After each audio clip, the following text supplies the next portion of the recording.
Salut, bienvenue sur votre plateforme. Je suis l'homme le plus noir de la terre et fier de l'être. Nous devons continuer à soutenir l'Iran parce que j'ai constaté que les Iraniens sont des gens de bonne foi. Les Iraniens ont été attaqués pour rien. Ils n'ont rien fait, on les a attaqués brutalement comme ça et les Iraniens se défendent très bien. En tant que habitant du Sud global, je comprends la situation parce que nous avons souffert, nous avons été colonisés. Et c'est ceux qui nous ont colonisés hier, qui nous ont esclavagisés hier, qui essaient de nous donner des leçons. Et comme ils ont fait le lavage de cerveau de certains de nos frères, ils n'arrivent pas à comprendre pourquoi il faut protéger ses intérêts.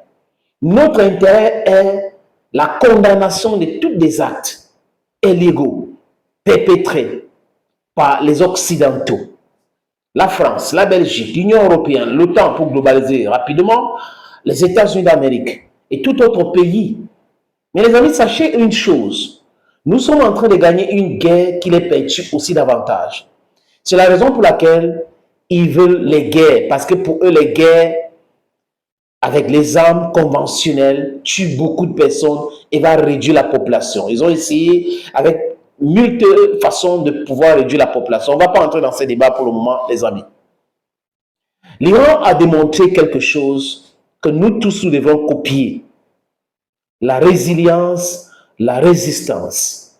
Et qui parle de la résistance, parle de la révolution, devrait aussi parler de l'éducation. Parce que la quasi-totalité des missiles pour défendre l'Iran ont été fabriqués par les Iraniens eux-mêmes. La médecine est très développée là-bas. La science est très développée là-bas. La nanotechnologie est très développée là-bas. Ça aussi, ça devait entrer dans nos têtes. L'éducation est nécessaire. Les Iraniens réussissent quelque chose que beaucoup de pays ne devraient pas, ont échoué, comme l'Irak, le Venezuela, et j'en passe, la Libye, aujourd'hui parce qu'ils ont compris, ils ont étudié. L'Iran, c'est un pays formidable. N'eût été les sanctions illégales, je pense que l'Iran devrait être très loin aujourd'hui. Mais le problème, ce n'est pas nous qui sommes les partenaires de l'Iran, comment l'Iran devrait se développer et tout ça. On doit tout faire pour bring the country down. That's exactly what they are doing, the West is doing. Mais Donald Trump a réussi à exposer quelque chose. Ah, les amis, quand je ris comme ça, c'est intéressant. Donald Trump a exposé l'impuissance de la puissance américaine. Parce que la puissance aveugle celui qui utilise cela. C'est-à-dire que vous pensez que vous êtes fort, vous êtes plus fort. Oui, les États-Unis sont forts.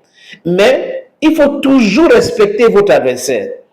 Le fait de minimiser votre adversaire peut faire en sorte qu'on vous met KO. Dans la Bible, je cite la Bible, d'autres personnes peuvent citer le Coran, la Torah, tous les livres saints. Il y a certainement des exemples dedans. Dans la Bible, on parle de David contre Goliath. C'est David qui a tué Goliath. Un petit bonhomme comme ça, qui a tué un géant. Même l'éléphant, c'est la mouche qui tue l'éléphant. Et la mouche sait où entrer ou perturber l'éléphant. L'Iran, comparé aux États-Unis d'Amérique en termes de budget de défense, ce n'est rien. Mais l'Iran a travaillé sur les faiblesses des États-Unis d'Amérique. Donald Trump n'a pas vu ça.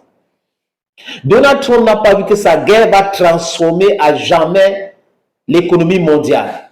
Que sa guerre va changer le paradigme. Le détroit d'Ormuz. Donald Trump, il dit quelque chose le soir. À midi, il corrige ce qu'il a dit. Le soir, il change ce qu'il avait dit. Donald Trump qui parle de la destruction de la civilisation iranienne. Une civilisation qui est plus ancienne même qu'avant que la première personne blanche n'aille au Nouveau Monde ou les États-Unis d'Amérique où les Indiens habitaient déjà. Les Noirs indiens habitaient déjà.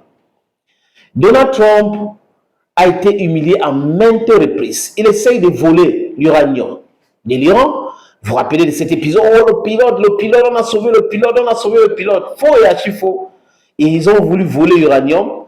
Et ça s'est transformé en un boubier où près de 8 agents américains, des parts de vecteurs, ont été détruits complètement par les Iraniens. Comme dernièrement aussi au détroit d'Hormuz, où un drone de surveillance américain a été bring down by the Iranians.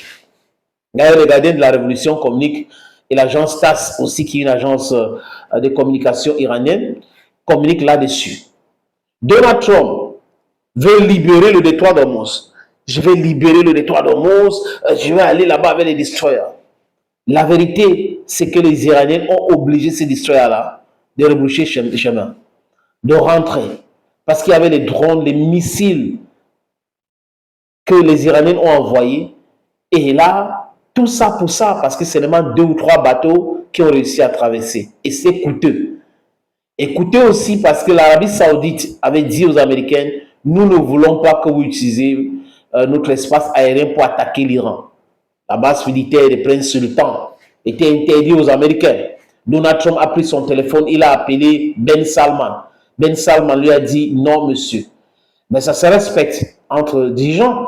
Vous ne pouvez pas décider d'utiliser notre base militaire sans consultation. Les autres pays comme le Qatar ont refusé cela.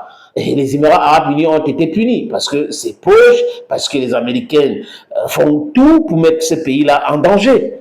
Vous voyez un peu. Donc, Donald Trump aujourd'hui, je bloque ceci, je bloque cela. J'apprends que l'Iran peut résister pendant 6 mois le blocus des Américains. Il y a la mer Caspienne. Donc, la géographie est du côté iranien. Donc, M. Trump aujourd'hui est faible. Dans quelques jours, dès la semaine prochaine, il ira en Chine pour rencontrer Xi Jinping. Xi Jinping aussi qui ne se presse pas à mettre la pression sur l'Iran. Parce que Xi Jinping a dit que l'Iran a le droit d'avoir le programme nucléaire civil. Et la Chine a dit ça clairement. Donald Trump s'est gargarisé d'être puissant au point de vouloir stopper tout le programme nucléaire iranien. Vraiment, il n'y aura pas de nucléaire tout court. Je vais arrêter tout. J'ai oblitéré. À chaque fois qu'il dit qu'il a oblitéré, il continue à dire qu'on négocie le programme nucléaire. Ils ont tué les scientifiques. Donc, les gens qui partent à l'école pour étudier, je dis à l'école, on les tue parce qu'ils ont fait des études.